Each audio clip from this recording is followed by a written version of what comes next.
Buenas tardes, mi nombre es Fernanda Villaseñor y el día de hoy me encuentro junto a Carmen Pizarro y Amudio Gorríez, dos personas que vivieron en la oficina salitrera Victoria, ubicada en el norte de Chile, la región de Tarapacá. Ellos dos fueron profesores de la escuela 44 y 51. Ellos vivieron en Victoria hasta que la oficina cerró en el año 1979. Bueno, la primera pregunta que les voy a hacer dice, ¿cómo fue para ustedes vivir su infancia en la oficina salitrera Victoria? Fue una infancia muy bonita, muy tranquila y donde los niños jugaban hasta tarde, diferentes juegos, al luche, a la payaya, que no se conoce ahora eso, y otros juegos más infantiles. Y también teníamos recreación, íbamos a la piscina que era de la compañía, íbamos a la iglesia, mucho a la iglesia, y también íbamos a la plaza y a los columpios, donde ahí los niños se juntaban a jugar todas las tardes. Y yo creo que, y para los desfiles, los niños, la mamá a los niños les compraban todo nuevo, su ropa nueva, sus zapatos, todo para que fueran para el 18, para el 21, para la fiesta. ¿Cómo se divertían los niños y niñas en la salitrera? Se divertían jugando, iban lo mismo te digo, se divertían en la piscina, lo mismo, se divertían en los columpios, hacían muchas cosas así, jugaban en la calle hasta tarde porque no había peligro allá. Pero me imagino que no habían juguetes como los actuales. Ah, no, y los juguetes que tenían eran de madera, eran todos de madera. Y no, pues no habían los actuales y los niños también hacían juguetes por su propia cuenta. Hacían, por ejemplo, jugaban con esos aros de los tambores. De los tambores, los aros. Cortaban los aros y jugaban con eso. Corriendo atrás de cualquier persona con un alambre tipo U, corrían por las calles echando carreras, con los arcos de los tambores. Y con los tarros de leche, ellos se hacían teléfono. Le ponían una pista y con dos tarros y jugaban que tenían teléfono. Bueno, eran puros juguetes que hacían en la compañía también. Hacían muchos juguetes de madera. De tarro también se hacían, con alambre, que lo dirigían 4 tarros con alambre así, caminaban con... Todos esos juguetes tenían los niños en ese tiempo, no eran los de ahora. ¿Cómo fue para ustedes tener que emigrar a la ciudad cuando cerraron la oficina salitrera? Bueno, sí, todos nosotros, toda la gente que vivió ahí, se vino casi llorando. Penoso. Se vino de noche, casi llorando porque ellos estaban acostumbrados a la oficina porque era una parte tranquila, donde ellos tenían su casa, le daban casa gratis, luz, agua, y tener que venirse a la ciudad para ellos era más difícil. Y nosotros vivimos esa época en que empezó a cerrar las casas, la gente iba desocupando las casas y poco a poco llegaban los camiones, cargaban y se iban, y los compañeros de casa, de calle, todos despidiéndose, la señora llorando, emocionada, dirigiéndose a María Elena, a Iquique o Arica. Ese era el destino cuando cerró Victoria. Y hasta ahora la gente echa de menos su oficina, pues, y siempre la están recordando, porque ellos fueron sus momentos más felices, los más felices que pasaron ahí fue en la oficina. Según entiendo, existe como una especie de vocabulario pampino, con un sinfín de palabras que al día de hoy ya no utilizamos en la actualidad, como calichero, chancaro, palo grueso. ¿Qué me pueden contar sobre esta jerga pampina? Bueno, existían palabras, por ejemplo, a los barquillos de helado le decían piquichuque, a los chupetes de helado le decían paleta. Después, ¿qué otra cosa era? Y los calicheros eran esos que se dedicaban a quebrar la costra de salitre. Calichero. Caliche. Después, las personas cuando sin ropa le decían calato. Decían calato, esa palabra, calato. Andáis calato. Andáis calato, le decían. Después, había otras palabras que no se usan ahora. El paltó. El vestón, decían el paltó. La gente hablaba así. Palabras nocturnas, eso sería la ciudad Piquichuqui. No, ya le dije yo. Tiquichuqui, el helado ese. Sí, pues ya le dije yo. Tiquichuqui.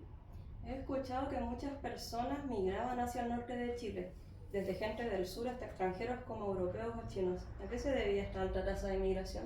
Porque venían a buscar trabajo. Venía la mucha salitera. gente que la traían del sur, Muchos vecinos. del campo. Venía mucha gente sureña y también chinos. Llegaron allá los primeros almacenes que habían en Victoria eran de chinos. Muchos chinos. Había mucho trabajo. Claro, trabajo ahí en la llegan a salitera. trabajar la gente emigrada porque ahí encontraban trabajo y venían de otras partes. Era lo que ocurre ahora. Claro. Todos los sureños vienen a trabajar al cobre. Claro. Y en esa época todos los sureños habían enganches que le llamaban directa, que venían a trabajar a la salitera. Que aquí había pago, pero claro que el pago era con ficha, no era con billete. ¿Me pueden contar cómo se distribuía el territorio de una salitrera? Es decir, en qué parte se ubicaban los distintos establecimientos, como las faenas, los hogares, etc. Bueno, las faenas estaban arriba, Diferente. estaban en, ¿cuánto se En llama? las pampas, donde quebraban el salitre. Sí, y además Sí. los trabajadores, como trabajaban sin ninguna protección, sufrían mucho de silicosis. Era una enfermedad que les daba por la tierra y te pescaba los pulmones. Y vivía mucha gente que llegaban del sur en piezas, que incluso se veía que traía algunos sin colchón, sin nada, una calamina o en fin en el piso, dormían en piezas solteros que le llamaban al inicio. Es que allá se distribuían las piezas para los Eso. obreros. Todos los obreros vivían en casas que no tenían baño y tampoco tenían alcantarillado. Entonces ellos tenían como un que llamaban pilón, Pero un en el centro de la cemento calle. así, en el centro con una llave. Entonces ellos iban a buscar el agua, la entraban a la casa y tenían que ir a botar el agua allá. Y a veces hacían su Cuando lavaban. necesidad y botaban en el pilón y echaban agua. Y no tenían baño y habían baños Público. públicos y también con ducha. Y ahí se iban a bañar los obreros y a ducharse. Pues. Y la casa de los empleados no, pues tenían baño. O sea, ya tenían con baño, Baños tinas. tenían baño. Y la casa de los jefes, eso ya eran unos chalés. Se llamaban chalés porque eran inmensos, grandes. Y tenían antes jardines, con flores, todo. Eran muy lindos los chalés.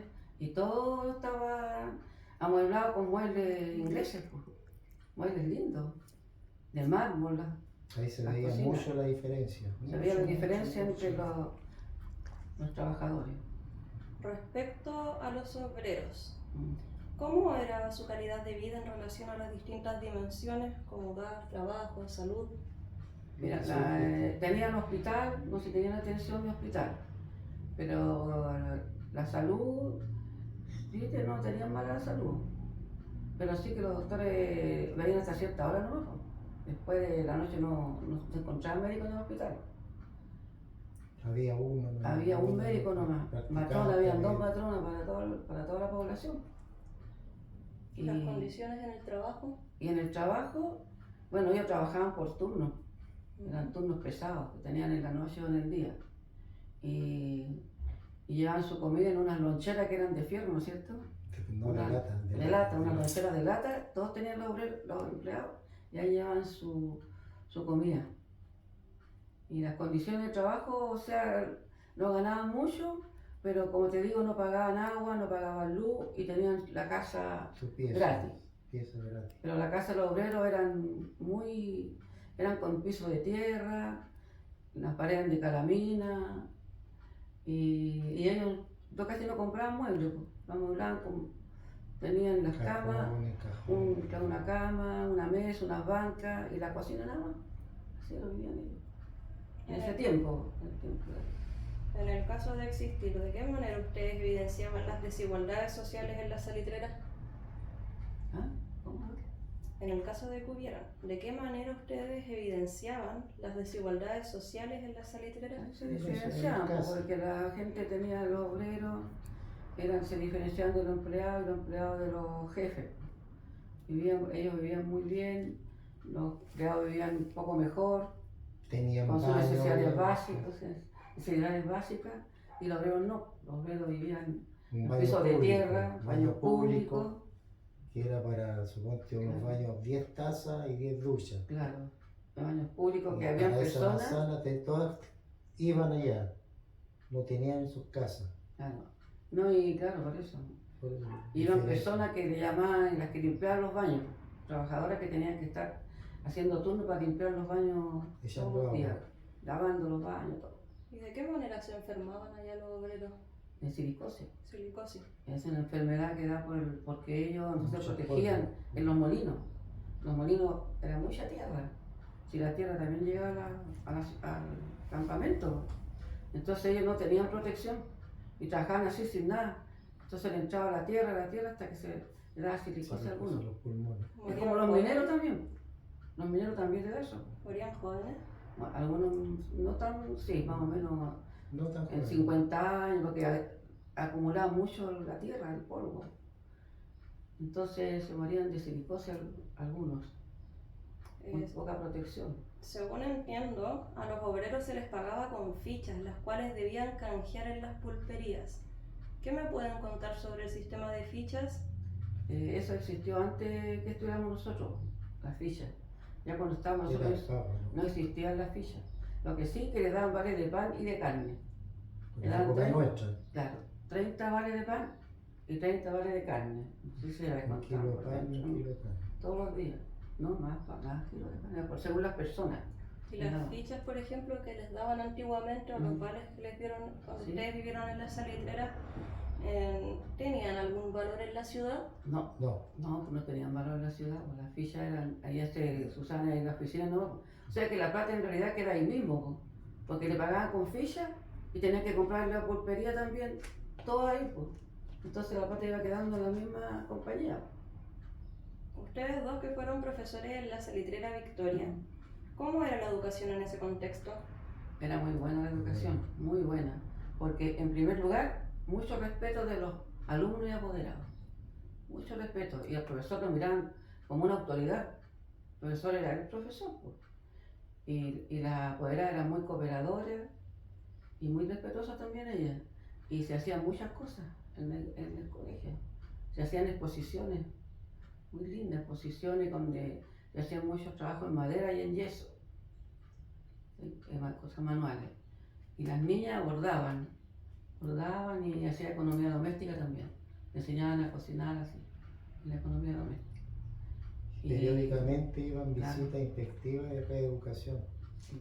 para revisar los contenidos, los libros. Siempre Y existió después eso en la terminaban educación. con una exposición y con revistas de gimnasia que se hacían en una cancha. Al final de años tenía que hacerse revista de gimnasia con los niños. Así que no, la educación muy buena. Y mucho respeto por los Mucho símbolos respeto. patrios. Todos los lunes, Ah, sí, pues. himno a la escuela, himno nacional. Himno a la escuela, himno nacional. Claro, ahí en la escuela se cantaba todos los lunes. Todos los Y lunes. en el colegio y la canción nacional. ¿Todos los niños de la salitrera tenían acceso a la educación? A la educación del colegio de Básica. la sanitaria, sí, pues. Ujú. Sí, ahí sí. Todos tenían acceso a la educación. Después más adelante ya se formó un liceo en Victoria. Pues. Cuando yo estaba chica no había liceo. Pero ya más adelante se formó un liceo porque los niños que querían estudiar tenían que ir a Iquique a estudiar. Porque no había, hasta sexto primario no, ya. Hasta sexto primario, nada más. Hasta sexto primario había y después se armó Se formó el séptimo y liceo. octavo. Y después un Un liceo. liceo. Y una industrial también hubo. Y una industrial, escuela industrial. Una escuela industrial donde le enseñaban a los niños, para la misma, enseñaban cosas para que trabajaran después en la compañía. Tornería, entonces. Sobre la educación, mucho antes del 79, vino de visita Fidel Castro hablando de educación. Sí. Y Fidel Castro donó un politécnico, una escuela industrial para salir a la historia. No plata, ¿no? Donó plata. Que incluso nosotros como profesores fuimos A inaugurar. a la la primera piedra. piedra que vino Fidel Castro pasó por educación, Victoria, claro. y de eso no se supo más. Bueno, por supuesto cerró Victoria. Cerró Victoria y quedó en nada el colegio, ya. Existen muchas fuentes de información que relatan sobre el trabajo infantil en las salitreras. ¿Qué me pueden contar respecto a eso? Bueno, el trabajo infantil antiguamente, o sea, en la época mía, Antiguamente. no venían a estudiar, no estudiaban los niños. Entonces, el sexto primario, trabajaban en la compañía. Y Sexto chicos, primario. claro, empezaban a trabajar en la misma compañía. Entonces, de obrero. Ese era el trabajo infantil, ¿no? Porque después... ¿Cuántos años, aprox? 14 años, porque en ese tiempo no salían de 12 como ahora, salían de 14, de sexto básico. Ya. A esa edad empezaban a trabajar en la misma compañía. Ahora bien, entiendo que la matanza de la Escuela de Santa María ocurrió un 21 de diciembre del año 1907. Ustedes aún no nacían cuando aconteció este trágico suceso. Sin embargo, me gustaría saber si alguno tiene alguna fuente directa que haya vivenciado ese día. Mira, yo tuve una tía muy viejita que ella nos contaba a nosotros en la matanza de Santa María que según ella corría la sangre en la calle y a los muertos los sacaban en carreta y muchos se hicieron pasar por muertos. Claro. Se tiraban a muertos nomás y lo llevan con todos los muertos y lo llevan al cementerio, 2. Y ahí se salvaban algunos. Y hacían una fosa común grande así, donde lo enterraban, no le ponían cajones, los colocaban uno arriba de otro nomás así. Y ese cementerio 2 que está en Iquique, que ya no está, ahí se veía todo eso, se veían las fosas. ¿Cuánto se llama la población? Creo que está la Jorge Nostroza ahora. Ese cementerio estuvo ahí, en el 2. ¿Y se construyó sobre el cementerio en la población? Sí, Jorge Nostroza. Está construido el cementerio. Para finalizar, me gustaría saber qué piensan sobre la herencia que la vida en La Pampa ha tenido en la cultura e identidad de los iquiqueños. ¿Cómo creen que la historia pampina ha determinado nuestra forma de ser? Bueno, porque los criamos en un ambiente bueno, tranquilo, todos eran trabajadores, ahí no existía nadie que no trabajara. Y todo eso, y como te digo, la gente allá vivía muy, muy feliz, muy contenta, a pesar de que no tenían tanta plata, pero ellos eran felices. Celebraban todas las fiestas, estaban acostumbrados a hacer grandes fiestas para los 18, para los 21. Entonces todo eso a la gente le quedó acá en Iquique. ¿Y ustedes piensan que eso se sigue replicando actualmente? Sí, pues se sigue, y se siguen juntando los salitreros. Bueno, de Victoria, por supuesto, todos los años se hace una semana de Victoria. Porque ellos, la gente, el cementerio, hacen show allá en Victoria, aunque Victoria quedó completamente y dejaron pelado, sus parientes también allá. Pues, hay una iglesia, acá en Iquique la trajeron completa de Victoria. Sí, la iglesia que está acá en la Gómez Carreño, es de Victoria, la trajeron completa y la armaron en esa población que es victoriana. De madera. Es lo único que queda un vestigio de salitrera Victoria. Claro. Pero la gente no, la gente vive pensando en Victoria y se va a morir la gente pensando en Victoria. Es muy bonito. Agradecemos sinceramente su tiempo y los testimonios compartidos. La riqueza de la historia pampina merece perdurar en nuestra memoria, pues es a través de esta que lograremos esculpir un futuro mejor, uno mucho más justo. Recordar se convierte así en la esencia que nutre nuestro porvenir, permitiéndonos trazar un camino hacia horizontes donde la empatía, la solidaridad y el respeto sean los valores que nos identifican como sociedad. Muchas gracias.